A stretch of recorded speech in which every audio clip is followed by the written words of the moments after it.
world we arrived in, there were few among us as prescient as the sow. We made everyone know the shame of subsistence that was our shame, but not entirely. We grew against the smallest profit, how everyone had to know. This was the problem with a sow around. Mom said that when you left the site where the sod broke, you could not hide its truth.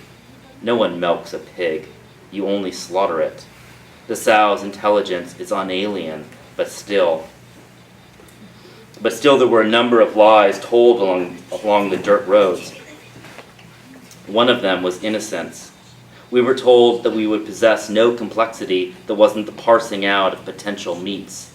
These were the common complaints of our bioregion. In short, note the diagram. We were basic. We'd earned archery badges. We played piano. We threw I Ching. The townspeople were little Pharisees. We saw the facts under their eyes-odd vestments. Who doesn't finally emerge armed from the creek bed, antediluvian, robust? Who will ever forget what we did at the railroad interchange, the alleyway, the grain elevator, Main Street, or on one of two hills? The first hill was named after a conqueror, the second after the conquered. This was a site on the small patch of the conquistadors' chain mill. This was a rock drenched with indigenous blood. Later, in both places, generations of fleeing evacuees carved these numbers, 7 billion hearts, 0. Generations of evacuees carved out these numbers, but this was a museum in which we peasant girls had long planned to live, the new mall. We went long risk on belly trenches beside the aquamarine fountain.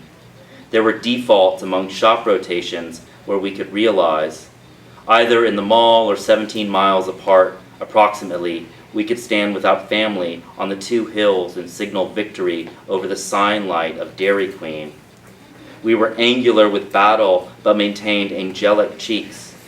There was never so much ovality as our faces in the glint of field fire, packing nunchucks, aluminum bats, and leaf rakes. We had not yet met any other soldiers, and so warcraft had foundational allure. What was the rhythm of total destruction? Did it sound like Olivia Newton-John? No one had yet spoken a word about strategy. No one had yet spoken a word about strategy but Mom.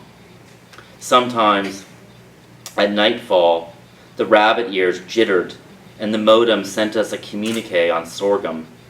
We set to work on our tactical gear.